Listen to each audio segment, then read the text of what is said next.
আসসালামু আলাইকুম প্রিয় দর্শক, সবাইকে স্বাগত জানাই শরণার্থী আপডেটের আজকের ভিডিওতে। যারা এই ভিডিওতে যুক্ত হয়েছেন বিভিন্ন দেশ থেকে, আজও থাকছে অনেকগুলো ইনফরমেশন যা জানার দরকার রয়েছে আপনার জীবন এবং জীবিকার সন্ধানে আরো উন্নত ভবিষ্যতের আশায় আমাদের বহু বাংলাদেশি ভাই চেষ্টা চালিয়ে যাচ্ছেন ইউরোপে প্রবেশ করতে।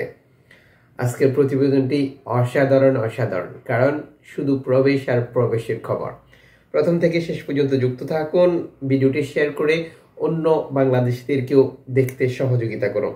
চ্যানেলটি সাবস্ক্রাইব করে ফেসবুক পেজটি লাইক ফলো করে যুক্ত থাকলে এভাবেই প্রতিদিনের আপডেট তথ্য প্রতিদিনই দেখতে পাবেন। কোন দেশ থেকে ভিডিওতে যুক্ত হয়েছেন তাও কমেন্টস করে জানিয়ে যাবেন।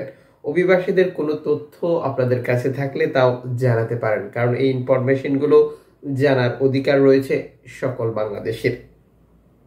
তুরস্ক থেকে গ্রিস, লিবিয়া থেকে ইতালি, তিউনিসিয়া থেকে ইতালি, প্রায় প্রতিটি অঞ্চল ব্যবহার করে বাংলাদেশিদের এক স্বপ্ন এবং উদ্দেশ্য হচ্ছে ইউরোপে প্রবেশ করা এবং পরিবারকে ভালো রাখা, নিজে একটু ভালো থাকা। সর্বশেষ এনজিও সংস্থা রিস্ক পিপল এক্স হ্যান্ডেলের দেওয়া তথ্যে নিশ্চিত করেছে ভূমধ্যসাগরে লিবিয়া থেকে পালিয়ে আসা একটি বিপদগ্রস্ত নৌকা 63 জন শরণার্থীকে তারা উদ্ধার করেছিল, যাদেরকে নিরাপদে ইতালির বন্দরে নামিয়ে দিয়েছে। উদ্ধারকৃত অভিবাসীদেরকে নামাতে ইতালি বন্দরের সহযোগিতা চেয়েছিল তারা। পরবর্তীতে ইতালি যে বন্দরে তাদেরকে নামানোর অনুমতি দিয়েছে, তাদেরকে সেখানে নামিয়ে আবারও শরণার্থী উদ্ধার প্রস্তুতি সম্পূর্ণ করার অপেক্ষায় রয়েছে বলে নিশ্চিত করেছে এই এনজিওটি। তাদের জন্য আমাদের পক্ষ থেকে স্যালুট। এই এনজিও সংস্থাগুলো প্রতিনিয়ত ভূমধ্যসাগরে বিপদগ্রস্ত শরণার্থীদেরকে উদ্ধার করছে এবং নিরাপদ বন্দরে নামিয়ে দিচ্ছে। স্পেনের ঘটনা আপনারা অলরেডি অনেকেই অবগত হয়ে গেছে। চলতি বছরে এই যাবৎকালের সর্বোচ্চ শরণার্থী প্রবেশ করেছে স্পেনে। এমন কোনো এলাকা নেই যে এলাকা ব্যবহার করে স্পেনে অভিবাসীরা প্রবেশ করছে না। বছরের প্রথম থেকেই এই প্রক্রিয়া চললেও এখন এটি আরো বৃদ্ধি পাবে, যার কারণ সরকারি ঘোষণা প্রতি বছর 1 লক্ষ অবৈধ অভিবাসীকে বৈধতা দেওয়া। স্পেনের সরকারের সর্বশেষ প্রতিবেদনটিতে পৃথক যে তথ্য শেয়ার করেছে, যা শুনলে আপনার চোখ অনেক বড় হয়ে যাবে। 57,738 জন শরণার্থী প্রবেশ করেছে শুধুমাত্র ক্যানারি দ্বীপপুঞ্জে। এর আগে এত শরণার্থী এক বছরে কখনো প্রবেশ করেনি। 2024 সালে এই রেকর্ড সংখ্যক শরণার্থী প্রবেশ করে এই দ্বীপটিতে।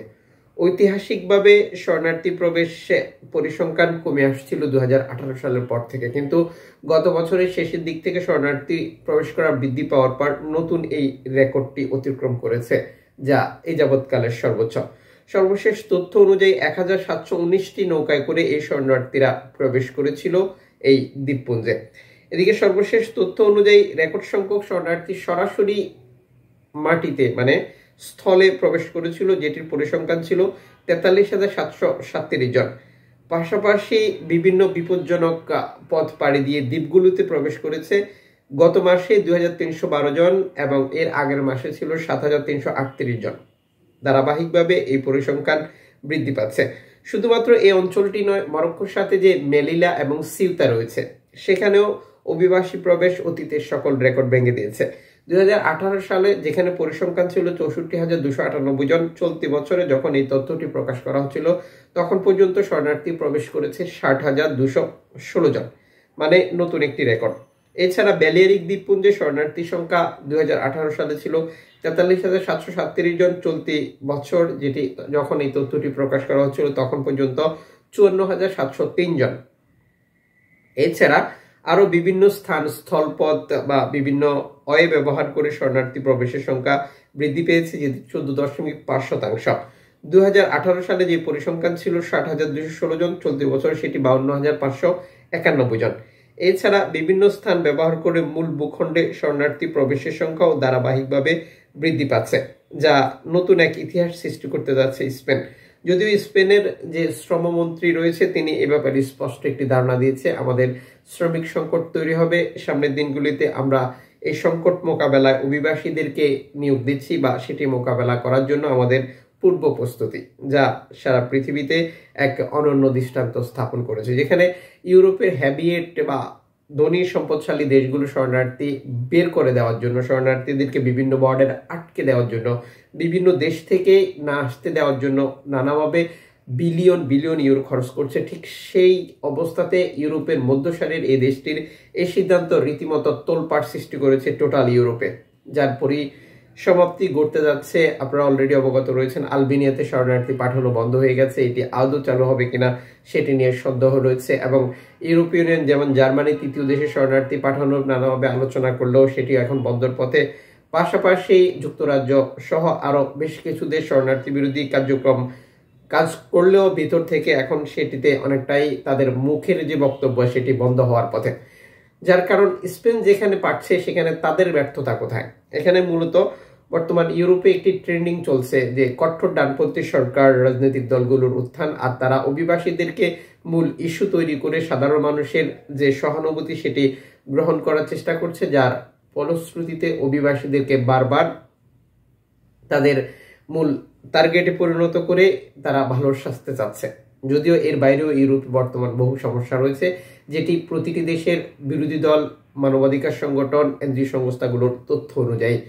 সর্বশেষ এনজিও সংস্থা হিউম্যানিটি ওয়াচ নিশ্চিত করেছে চলতি বছর 2024 সালে যখন এই তথ্যটি প্রকাশ করা হচ্ছে তখন পর্যন্ত 1600+ শরণার্থীর মৃত্যু হয়েছে শুধুমাত্র ভূমধ্যসাগর থেকে, যেটি লিবিয়া এবং তিউনিসিয়ার উপকূল ব্যবহার করে তারা ইতালিতে যাওয়ার চেষ্টা করেছিল। একই সময় লিবিয়ান কোস্ট গার্ড ভূমধ্যসাগর থেকে 21,000+ শরণার্থীকে আটক করেছে। আটককৃত অভিবাসীদেরকে নিয়ে তারা আবার ব্যবসা করেছে, বিক্রি করে দিয়েছে বিভিন্ন মাফিয়া বা দালালের কাছে। তারা আবার এদেরকে কিনে নিয়ে তাদের পরিবারের কাছ থেকে মুক্তিপণ আদায় করছে, নারীদেরকে নির্যাতন করছে, যাদেরকে দর্শন করা হচ্ছে। আরো বহু অভিযোগ রয়েছে যা দীর্ঘদিন থেকে, বিশেষ করে সাবেক প্রেসিডেন্ট গাদ্দাফি সরকারের পতনের পর থেকে লিবিয়াতে এই ধরনের কার্যক্রম অব্যাহত রয়েছে। বিভিন্ন এনজিও সংস্থা, মানবাধিকার সংগঠন এবং জাতিসংঘ, ইউএনএইচসিআর সহ নানান সংগঠন থেকে বারবার এ সকল ব্যাপারে বিবৃতি মন্তব্য করা হলেও সেটি খুব একটা কাজে আসছে না। বর্তমানে যুক্ত হয়েছে আবার তিউনিসিয়া গত বছর ইউরোপীয় ইউনিয়ন এবং ইতালির সাথে পৃথক পৃথক চুক্তি করেছে শরণার্থী আটকানো বাধা দেওয়ার জন্য। আর এরপর থেকে তিউনিসিয়াতে অভিবাসী বিরোধী কঠোর বিধিনিষেধ, অত্যাচার, নির্যাতন, দর্শন যেটি অব্যাহত রয়েছে।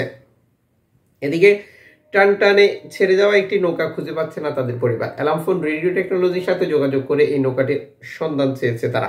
টানটান হচ্ছে মরক্কো এবং স্পেনের একটি যেটি বর্ডার অঞ্চল। দুঃখজনক ব্যাপার হচ্ছে যেখানে আটলান্টিক সাগর পাড়ি দিয়ে নৌকাগুলো প্রবেশ করতে পারছে সেখানে এই নৌকাটির ভাগ্যে কি ঘটেছে যেটা নিয়ে সংশয় প্রকাশ করেছে অ্যালামফোন রেডিও টেকনোলজি। যদিও আমরা জানি না আল্লাহ কার ভাগ্যে কখন মৃত্যু রেখেছে আর কার কখন মৃত্যু হয়, তবে সবাইকে সতর্ক এবং সচেতন হতে হবে। তবে অবৈধভাবে ইউরোপে যাওয়া যে কখনোই সুখকর নয় বা সহজ নয় তার একটি প্রমাণ হতে পারে এই টানটান অতিক্রম করে ইউরোপ যাওয়ার পথে নৌকাডুবি, যেটি স্পেন মরক্কো থেকে। এদিকে এক ব্যক্তি এরই মধ্যে সামাজিক যোগাযোগ মাধ্যমে ভাইরাল হয়েছে, আপনারা দেখতে পাচ্ছেন তিনি বিচিহ্ন দেখাচ্ছে। এই ব্যক্তির বিরুদ্ধে ইউরোপীয় ইউনিয়নে মানব পাচার বা শরণার্থী সহযোগিতা করার অভিযোগ এনে 3 বছরের কারাদণ্ড দিয়েছিল। পরবর্তীতে আদালতের রায়ে তাকে মুক্ত করে দেওয়া হয়েছে। তার বিরুদ্ধে আনিত সকল অভিযোগ ভুল প্রমাণিত হয়েছে। দর্শককে এই ব্যাপারে আপনাদের কি অভিমত? ইউরোপীয় ইউনিয়নের মতো দেশে যদি আইনের এভাবে অবহেলা হয় বা বিভিন্ন মানুষকে ফাঁদে ফেলে জেল জরিমানা করা হয় সেটা কতটা যুক্তিসঙ্গত, বা যেখানে তারা প্রতিনিয়তই আমাদেরকে মানবতার সবক শেখাচ্ছে। এদিকে ওশান ভাইকিংস সর্বশেষ এক্স হ্যান্ডেলে দেওয়া এক বার্তায় নিশ্চিত করেছে তাদের উদ্ধারকৃত অভিবাসীদেরকে অবশেষে তারা নিরাপদে ইতালির বন্দরে নামাতে সক্ষম হয়েছে।